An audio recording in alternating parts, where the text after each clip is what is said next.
Dear church, let's talk about life and baseball. Hello and welcome to the Dear Church podcast. I'm your host, Chris McCurley. Thank you for tuning in today, and thank you to my guest, Rodney Parker, for being on today. Thank you for having me, sir. Absolutely. We've had this in the works for quite some time, but baseball season kind of got in the way, and I want to tell people why you're on here. Okay. I mean, there's a lot of reasons why I wanted to have you on, but Rodney and I crossed paths back in September. Mm-hmm. Yes, sir. I'd taken the job. I came up here for a visit with my wife. Went to the school because I think half the faculty at Dixon County goes to church here. And so they thought it'd be a good way for me to meet people. So I go up there and I meet you. Yes, sir. And we have a little casual conversation, somehow along the way, find out that I used to coach some baseball. And so you had said, you ought to come out and just kind of see what we're doing and everything. And the more I thought about it, the more I thought, I'm going to be up here by myself. Yeah. My wife is not going to be here for 6 months. I need something to fill my time. And buddy, you found a way to fill my time. 96 games in 6 weeks, was it? I think the final tally, we had some that got canceled. How about that? Yeah. But if you count the preseason and everything, I think it was 91. So 91. We got up there with a good number of ball games, 80 during the regular season, and had a good run at it. It was big fun. I was so glad that we got to meet and combine some time and be around the game, and more than anything, develop a good friendship. So. Absolutely, me too. And it was one of those things where, let's be honest, I didn't contribute much, but it did fill a void, and it did allow me to be around the kids, around you, to get to meet people. It's a great way to just kind of get inundated to a new community. And then, of course, it brought back my love for baseball, which has always been there, but I rekindled that. Before we go any further, though, just tell our audience a little bit about you, your coaching. We'll get into your story here in a minute, but just, your lovely wife, your kids, all that kind of stuff. Oh, yeah. Well, first off, again, thanks for having me here. And I feel like I'm blessed every day that I get up because of the enormous things that are going on in my life in such a good way. Mm-hmm. And I got to spend 30 years in education. I just recently retired from the classroom. We'll touch on that here just in a little bit. But I've been in the game coaching or playing since I was 5 years old. I'm about to be 54. You do the math. That's a long time. It's a long time. But 31 here as a coach, 30 in the school systems. Really enjoyed my time doing that. I enjoyed my classroom time. I held a variety of roles in my education career, from just straight classroom teacher to program director to graduation coach, assistant principal, athletic director, golf coach of a state champion single individual golfer that I had very little to do with. Thank you, Marley. So lots of things in the athletic world, a lot of spaces. Started at Charlotte Middle School for a decade, Creekwood for a decade, and then finished here at my alumni Dixon County High School for a decade. And shout out to Joey Holly and them for allowing me to hang out after I retire and continue to be the baseball coach at Dixon County. So going on 10 years as baseball coach at Dixon County? Yes, sir. And yes, so you as the head coach. Yes. And you played at Dixon County, went and played a little college baseball. Talk a little bit about life after high school, playing college baseball, that journey and everything. Well, that would lead me to intro into my family, which is an exceptional segue. I had the opportunity after high school to join some friends, go play a little junior college baseball at Rome State. Got a taste of it, probably wasn't making the best life decisions and taking advantage of the golden nugget that was in front of me. Did do enough to get an opportunity to go play Division I baseball. Started at Martin. That was awful. I was awful. Martin was a good place. I was awful. And then it fell on my feet at Austin P, and things started to turn around. Met my now wife when I moved back here to Dixon County / Clarksville area, Austin P, and things started upticking from there. And did have the opportunity to play against a lot of good players. See a lot of cool places on my journey around the world. But then I realized, because I spent my last 2 years at Austin P as a graduate assistant coach, hey, that don't pay a lot of money back then. Right. You see these SEC assistants making $1 million as the assistant. Yeah. Okay. I think not quite that. No, I think we were making about $4,000 and begging people to come take hitting lessons every day. Right. But No, did meet my wife. Just happened to, her family and my family are from the same area, and just happened to run into her one day, and she was painting, and I said, Jennifer, she has been so good to me for the past 30 years. Jennifer was Shelton, now Parker, obviously. And, Daniel, my son, I adopted from her through a previous relationship. And when I met him, he was 2. Yeah. So I adopted him shortly after she and I got married in 1999. Oh, wow. Okay. So we're working on our 25th anniversary next April. No, I'm awesome. Sorry, April. Whew, sorry, Jen. Next we can March, edit that out. Yeah, next March. We'll be together for 25 years as a wedded couple and 30 altogether. So very blessed. And then, of course, Jenna Grace is just graduated, my youngest daughter. And then I have a middle daughter who lives in Stewart County, Ryman Claire, and I'm sorry, Ryman is our granddaughter, Alexis Zellers, and her wonderful, beautiful my third granddaughter, Ryman Claire. So a lot to keep up with. Yeah, it is, and that's a growing family and responsibilities and various life events.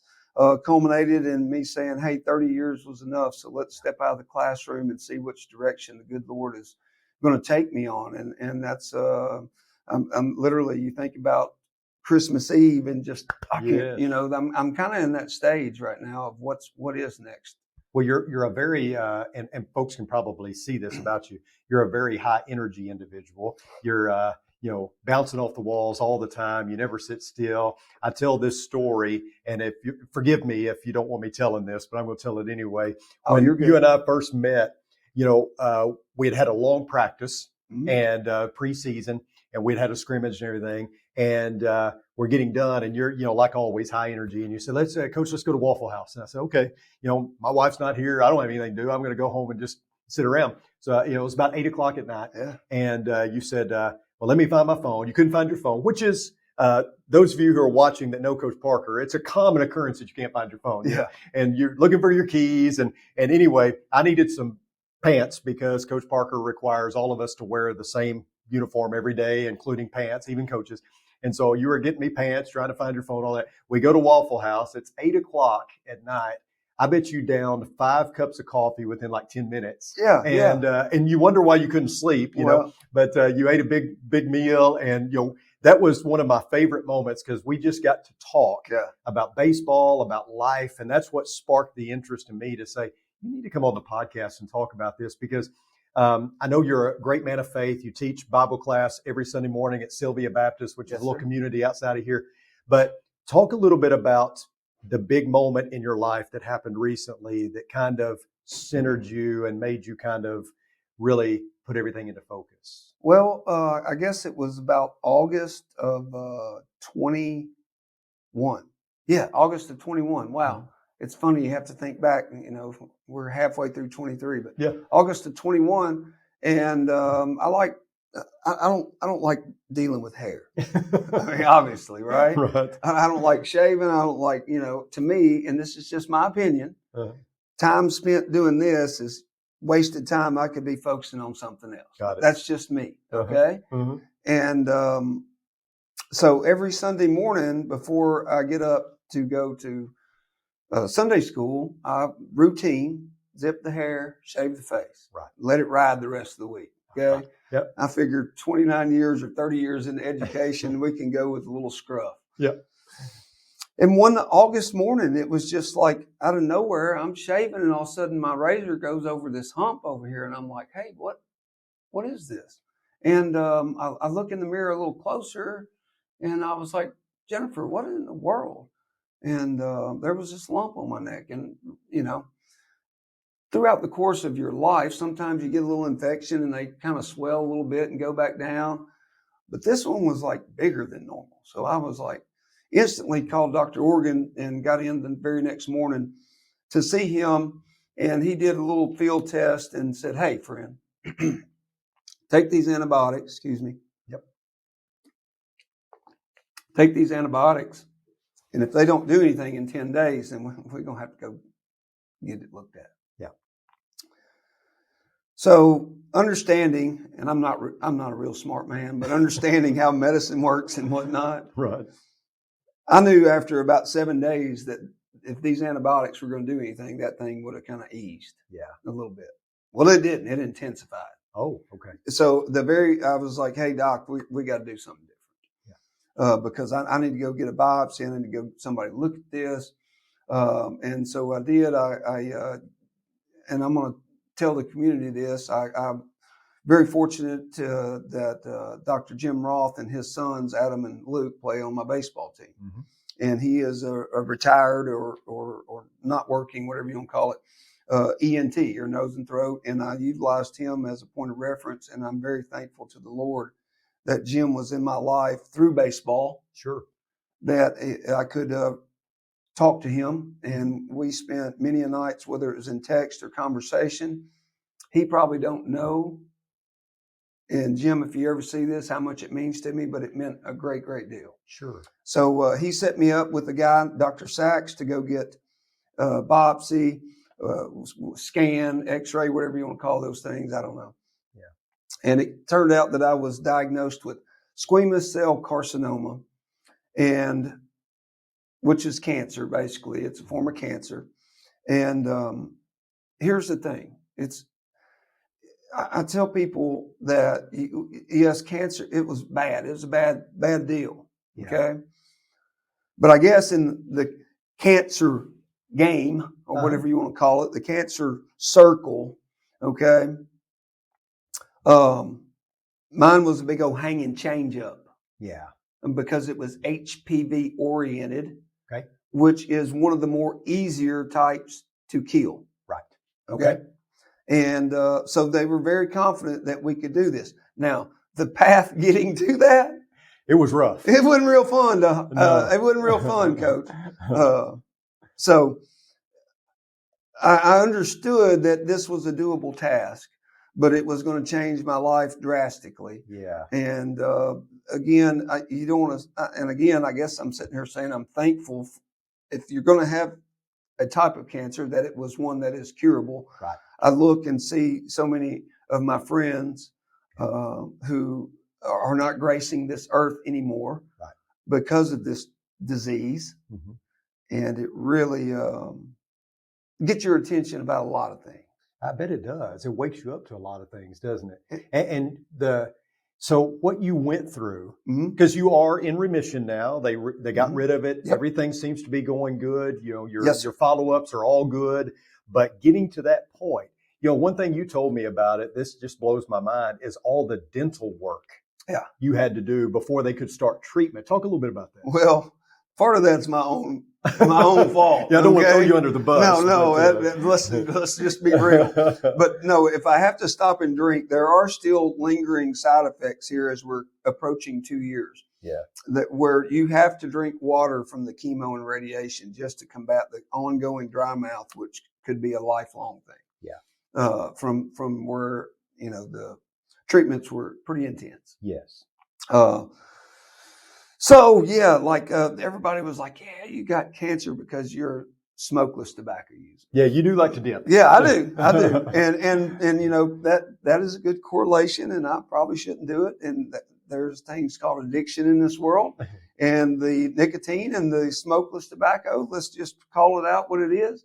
I'm pretty addicted to it. Yeah. And I guess, you know, I'm not addicted to many other things in the world. That's your one vice, right? Right. I like ice cream. Okay. Me too. But anyway, so my teeth have never been like my strong suit, so to speak, of the physical nature. Right. Anyway, and probably negligent to going as often as I should. And again, here is God working very strongly. My cousin's wife, she runs her own Back to Basics dentistry. Okay. And I got to give her a shout out. Yeah, absolutely. On the way to Clarksville, right before you cross the bridge on the left by Food Line. Go see her if you need to. Yeah. And I said, hey, Jennifer, I need you, girl. Yeah. And I said, I've got to have all this stuff done, because once you start the process, and let's say you get an infected tooth where you got to have a root canal or something, you can't stop the process. Yeah. So you're going to have to deal with that pain throughout the process. So they wanted to make sure your teeth were all healthy and Yes. everything before you started the radiation and chemo. Yes, and that probably And your teeth were not healthy. and it's helped out tremendously. Yeah. But that 4-day stretch, I think at one time I counted there was 23 different injections to numb and extract and feel and how do many whatever. root canals? I think I had 4 in a 2-day span. It was crazy. It was just crazy. And here again, this is like, kind of God telling me, hey man, take care of yourself a little bit. Look at all this we got to do to catch you up. Right. You're struggling in some areas, Rodney. You're struggling, brother. And that was an eye opener to me. Have made some changes, some slight changes because of that, for sure, but very much more conscious. But just that initial punch in the nose kind of like said, man, what am I fixing to get myself into? Yeah. And there's parts of it that were pretty easy. Yeah. Laying there taking 10 minutes of radiation is not that big a deal if you can get used to that mask being 1/8 of an inch from your skin. Yeah. And you're being trapped in there. Yeah. But that process, when they do it, is not a painful process. Okay. Because the diagnosis was to get myself through this week of torture, and it's kind of like payback. Reaping the results, right? Yeah, you've neglected me all these times. Rodney, here's what we're going to do. Yeah. I'm going to get you for 4 days. Yeah, there you go. So, but that was part of the plan, the medical plan. Right. You had to get through your teeth situated, and I've had other friends that I've had to tell, and they've had to take care of it. Sure. And then set up the actual plan, which was 7 chemotherapy treatments and 35 consecutive radiation treatments over a 7-week plan. So it's pretty intense. Yeah. In a short period of time. What kind of residual effects? I know you've told me just how horrific the mouth sores. Yeah. You couldn't eat. Yeah. No, you can't. And they had even said, we're going to have to put in a feeding tube. And you said, no, yeah, we're not doing that. We wouldn't go in that route. Yeah. I had, unfortunately, God rest his soul, watched my father, Bobby Parker, Bobby O, as everybody called him, Bobby O Parker. It was kind of in I think it was 99. It was about 20 years, maybe 2000 exactly. But he was diagnosed with the exact same cancer. Okay. And it's gosh, Chris, it's so crazy. Yeah. The insurance, I thought I was going to go out here to the fine people at Sarah Cannon. I had a friend out there. Which is the cancer hospital in Nashville, for those who... Yeah, right out by the interstate. There's a branch out there. I was like, well, that's close to the house. Can get my treatments done. Yeah. One of my friends was a doctor out there that could treat me, and my insurance said, you got to go to Vanderbilt. So I get to Vanderbilt, and there's Dr. Barbara Murphy. And she was the exact same doctor that treated my dad 20 years ago. Okay. So, I got a lot of things. There's a lot of God things going on. Yeah, I'm like, so Dr. Murphy speaks, I'm, right. Okay, yes, ma'am. Yeah, I'm listening. For sure. Because I saw her help my dad get through it, and he did have to, at one point in time, have that feeding tube. And let's just say it's a part of it if you need it. But I was determined. You were going to do everything possible. I was determined. And I think I went through about a 5-week stretch there where it was food free. Yeah. Where you relied on water, Gatorade, and Boost. Shout out to whoever created Boost, strawberry creamy 540 calorie drinks, because that was survival. You were down in those, weren't you? You had to drink them. I mean, you had to, because it was like Dr. Murphy, Rodney, here's the choice. Yeah. Okay. You either get a feeding tube in so we can put some nutrients, or you got to drink 5-6 of these a day. And you did. Well, you choked it down anyway. Some days there was only 3. I mean, some days you just didn't have the energy to do anything.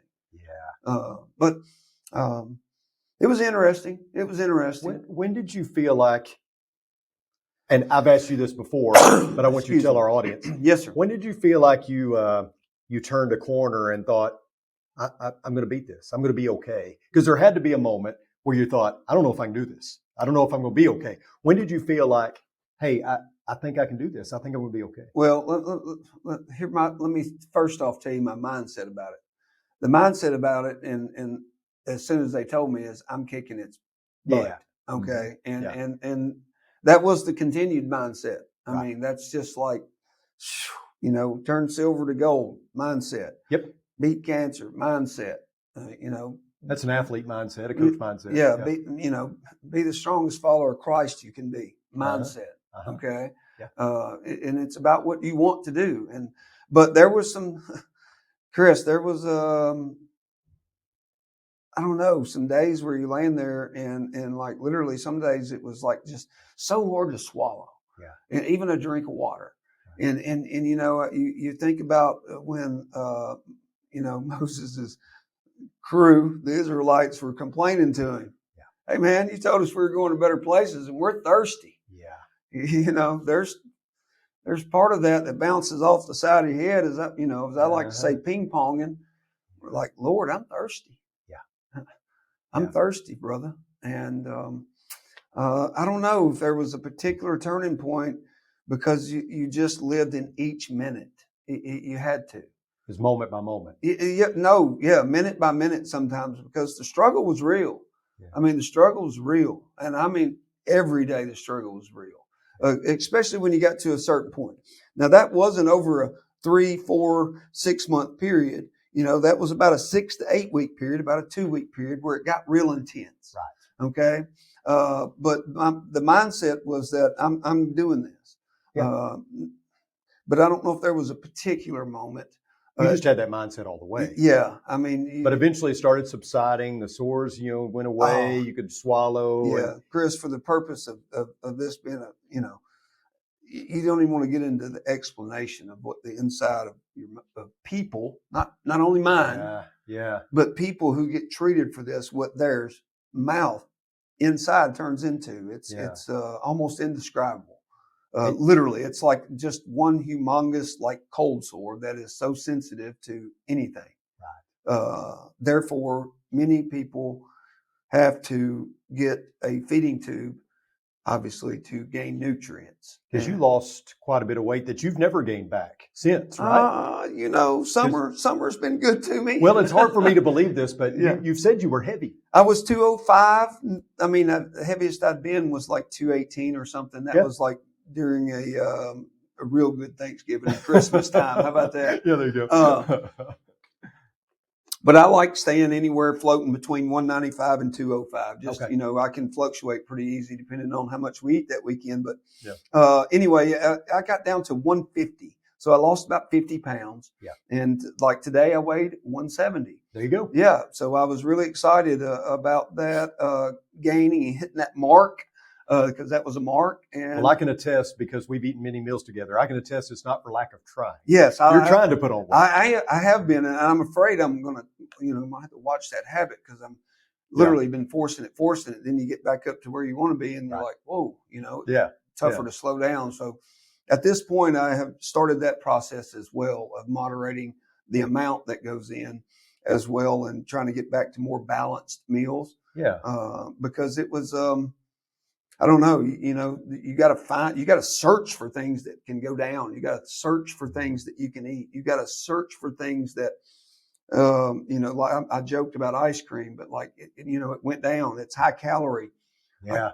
And it tastes good. Yeah. I can't tell you the number of tubs that literally I went on just try to keep calories. So, again, alluding to your question, not one particular point, but just kind of the total mindset of we're going to do this. Like, you continue to coach. So you're dealing with all of this during baseball season in 2022. Yeah. And I was not here then, but I've had others tell me you didn't look good. No. There were days that you shouldn't have been out there. Yeah. But you wanted to be there for your team, wanted to fight through it. Yeah. And you absolutely did. Talk a little bit about how difficult that was, getting yourself up and getting motivated when you're so tired and you're so worn out from these treatments. Yeah, let's see, 10, 5, 21, because I wanted to go ahead and attack it. Yeah. And we rushed through the dental stuff. We rushed, hey, come on. I'd tell my doctors, let's go. Yeah. I got a season. Yes. I got men counting on me. Right. We got to get this process started. I would rather do it during the slow winter months when there's not much going on baseball wise. Yeah. So I took a leave of absence from school, and really and honestly, they had said, look, you should be able to turn to work in June. Okay. And you came in January. Yeah. Quite a bit ahead of schedule. But the treatments were from 10-5 to 12-3. Okay. 12-3 was my last treatment. Ring that bell, baby. That was a good feeling. And for all you cancer people out there, you can do it. Fight your butt off and ring that bell and be proud of it. Yep. And it's got to be a mindset. Absolutely. But yeah, we came back in January, and I still think about literally. It was just text communication. Guys would check on me, and we had one meeting where I went up one day, and it wasn't real good. My neck was all scarred up. Shouldn't have been out and about. But the guys, some of my alumni wanted to meet and come in and just kind of pray with me a little bit and check on me. And so being in public outside of popping into your radiation or popping into your chemo treatment was not something you were doing those days. Yeah. Okay. Right. And so I went back in January, though, and very, very upfront to the kids. Got to drink water, got to excuse me, might have to run out. If I start coughing, just, some days it was check roll. And just to be honest with you, just had to rest a few minutes. The kids knew what they were doing. It was kind of a little bit of lift for me and them to be back together. Yeah. And they were some tiring days. Definitely did not have the same energy as I'd had the 29-30 other years that I had coached. Yeah, but you kept fighting, kept pushing through. Was determined. Yes, was determined. Mm-hmm. Now, so you get through it. You're feeling better. Things are starting to turn. Yes. And you feel like I've got this thing in the rear view mirror. Talk about how life has been different because of that. How life has been different. Well, I can't eat anything spicy. No, I'm just, which is a bad thing. Literally, life has been different because of the simple fact of I am much more appreciative of the simple things. And I know that's very cliche-ish, but like, for example, I was cutting hay yesterday and my granddaughter was visiting with me, Charlie Louise. And she got to climb up in the tractor and just make a few laps around the field with me. Yeah. And just to see her amazement and look, and, there'd be a bird fly up, or just understand how precious not only that moment, but life is in general. Yeah. And certainly it made me understand that I after this cancer, that my body just does not recover. Yeah. Strength wise. That doesn't mean I lay down and go to sleep at night like, at a decent hour, but just the rest part of it and the get up and go. And I've been going my whole life. Yeah. That's all I know to do. Yeah. Is get up and be productive, Chris. Yep. Yep. And then when you hit that, and what it is like last school year 2 after, or I guess the first full year after the cancer. Mm-hmm. The fall was great. Didn't really have baseball going on. Yeah. Had classes, working out, getting stronger, feeling good, challenging those kids. Right. What a great time. I could have got to where the second day of school, I tried to do a pull-up, man, you didn't go nowhere. I'd lost all my strength. And then it was before long, you work where you get to where you can do a pull-up. Yeah. That was a goal. Sure. And I would show it to the kids. And I thought it was a good example for the young people to keep battling, keep battling. It's going to be hard, but you got to keep battling. If you got a goal, you got to keep working to it. It's just not going to be easy, but it's made me really appreciate things. It made me understand things. It made me hopefully listen to God even closer. Yeah, I was going to ask, how did it affect your faith? Well, because you had that faith even before this, but how did it draw you closer to God? It allowed me, to be still. Yeah. Yeah. Just listen. To be still. It was study, listen, pray. Mm-hmm. Prayer. Thank you, God, for all these people praying for me. Yeah. I feel it. Yeah. I feel the energy today. I feel the love, and I'm being serious, 100% as serious as I can be to anyone. There, again, when you're laying there minute by minute, some days, and let me say this, not necessarily quote unquote on a deathbed, Right. okay, but just struggling with one simple concept. I'm thirsty. I want a drink of water, and it's not going down. Mm-hmm. Okay.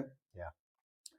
And you prayed, God, I just want to get this, whatever, drink down or this shake down or get me through this. And it just made you be still, listen, appreciate, understand His Word more. It allowed me to study more. Yeah. It allowed me, hopefully, to be a better Christian, hopefully to be a better husband. But ultimately, it led me to understand that I need to probably slow down and retire from this daytime job that I have, which was teaching. Because the fall was easy and fun. Yep. But then when you try to coach a little baseball, you're coming back at 10:30 at night and you're hungry and you go to Waffle House and it's 11:30 and you get home at 12 and you got to get up and go do it again. The next day. And you live 30 minutes from the school. Yeah, I live in God's country out in Sladen, Tennessee. Y'all come see us. I was just like, Rodney, like literally, you can't do this. Yeah. And there was several times I had to take days off just to recuperate this spring, even. Mm-hmm. And you're 18 months, past or 15 months past stopping of anything treatment wise. Yeah. So, 30 years, personal decision. The good Lord helped me to figure it out. Maybe it was more for health than anything. Sure. I thoroughly enjoy coaching baseball, thoroughly enjoy being in the classroom. Yeah. Thoroughly. And good at it. Yeah. Well, thank you, but I thoroughly enjoy it, and it hopefully impacted some lives. But now I'm going to treat this summer. I'm going to think I'm following God's lead. He's telling me to treat it like you normally do. Mm-hmm. Running some camps, have baseball tryouts. Yep. Go on vacation with your wife and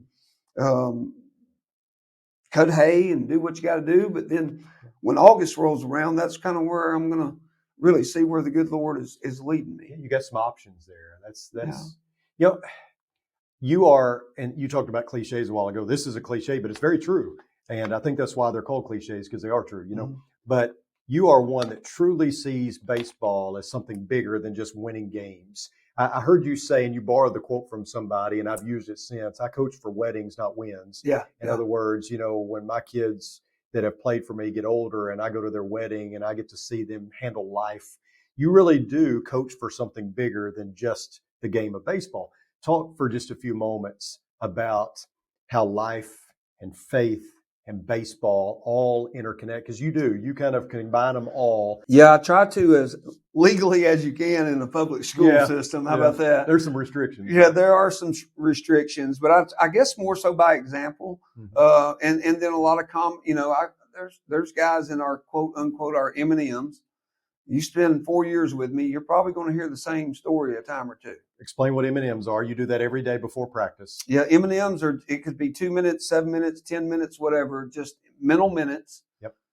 We're going to cover what's happening today, or I might have a thought, or we're going to pull from something yesterday. I don't like to sit and dwell, like if we play good or bad after a game. I don't like to sit and dwell on it. Yeah. Okay. Hey, great. Awesome. Or hey, here's where we lack and we'll get them tomorrow. Let's go. Yes. Okay. And then we might pull something for the next day, but mental minutes. I lost track, Coach. Where were we? Well, tying it all together. Yeah. Tying it all together as legally as I could. I caught back up there. Yeah. I don't know. The game has been good to me. It's been very, very good to me. I joke with everybody. I'm not a super intelligent human being, as far as the standardized test scores or anything, GPAs like that. Somehow the good Lord allowed me to get a master's degree. So I do have a couple of college degrees. Right. And my humble beginnings, I think, allowed me to appreciate when you get, what's the toughest thing we got to do today? We got to go to the baseball field. That's not too bad. That's not too bad. Yeah. Okay. So it really makes me appreciate the game, but also how the game can parallel life. And if you go about it with a good attitude and understand that things are going to happen, and kind of like the trials and tribulations that we as Christians are going to go through. It's documented that we're going to go through them, but we perseverance should be the result of it. And perseverance should make us stronger at the end. No doubt. Okay, so we can learn to handle the cruelties of baseball, so to speak. Yeah, Puts it in perspective. Yeah, I get up there and I mash one, and I mean it's 102 off the bat, and the right fielder makes a diving catch, and I round first base, and I got nothing to show for it. Yeah, but an out. Right. I can see how the parallels, like you said, and being a former baseball coach myself, one thing that I always loved about the game of baseball versus any other sport is there was always another opportunity. Yeah. There was always a next at bat. Yeah. And saw it. I've been watching. This is my favorite time of year because of college baseball. Oh, yeah. And I've been Sorry watching, about your Hogs. Thank you. Yeah. My Razorbacks got beaten. Sorry. But yes, so watching a game the other night, and I'm not a A&M fan, even though I came from Texas, but I was watching them play, and the guy goes 0 for 4 with 4 strikeouts and then hits a home run. Yeah, yeah. And all those 4 strikeouts are canceled out. Yeah. Because he put them ahead with that home run. That's the beautiful thing about baseball. There's always another at bat. There's always another chance at redemption. There's always another game. Yeah. You play 3 or 4 games a week. There's always a chance to turn it around. And life's like that. There's always a chance with God to hit the reset button. Yeah. And to get another at bat. And until there's not, right? Mm-hmm. But as long as you have breath in your lungs, there's hope. And I think that's something that you've expressed very well in just the way you live. We had a game, I guess it was about halfway through the season. We played Rossview, and we get done and we're shaking hands. And the coach at Rossview gathered both teams together and made this comment about, the example you've set, getting through all of this and fighting cancer and just being here and just sticking with it, just showing up, and then we had a prayer, and that was just such a big moment for me, because I was like, here I am whining because my wife's not here, mm-hmm. and there's something bigger at play. And it just, I want to thank you for all of that and for how you took me in, allowed me to be a part. Yeah. And I'm excited about it. It's just been amazing. And I want to thank you for being on the podcast today. Well, so we could do 3 or 4 sessions of this, couldn't we? Oh, I mean, we keep going for sure. And I want to definitely understand. You don't. Your objective is to go out and win the game. Yeah, no obviously. Doubt. No doubt. Okay. But I think from a Christian perspective to the game, that we have to learn that in the game, if we can learn to go out and do our best in the game. Okay, just like in Galatians 6, I think 6:9, where it talks about don't grow weary of doing good. Yeah. Okay, I think that's the biggest parallel I can get from the game to life. Understand there's going to be good things, there's going to be bad things, and then if it's a 2-2 count and you foul the ball off, mm-hmm. and it's still 2-2, it's kind of indifferent. Mm-hmm. So kind of handle it and keep moving. I think that's kind of the biggest parallel with life in the game. Is you got to be able to handle what comes about your way, because it's not always good. But I certainly trust in the Lord that He'll continue to provide and lead me on the path that He wants me to lead, because I'm humbled. Yeah, I've been humbled. Yeah, and I'm at His mercy right now. What do you want me to do, Lord? Yeah, and He wanted us to come up yesterday, but maybe He didn't want us to come up yesterday. So we made it today, Chris, and I'm so thankful that you did. I just want to thank you for the opportunity to share. Yes. And I love all my students, and past, present, future, and I'm just so thankful the Lord allowed me to have a 30-year career in education, to where I could make so many enriching relationships where people could impact me. More maybe so than they understand that I'm impacting them. Well, I know they're appreciative. I'm appreciative. I'm thankful to the audience for showing up and tuning in and listening. And if you have a question specifically for Coach Parker, then we can make sure that he gets it, and he'd be glad to answer it. I'm sure you can email me at chris.mccurley@rippleoflight.com. And any comments, we'd love for you to give them. Thank you again, Coach. And yes, sir. Thank you to everybody who tuned in. Until next time, may the Lord bless you and keep you. Sincerely, Chris.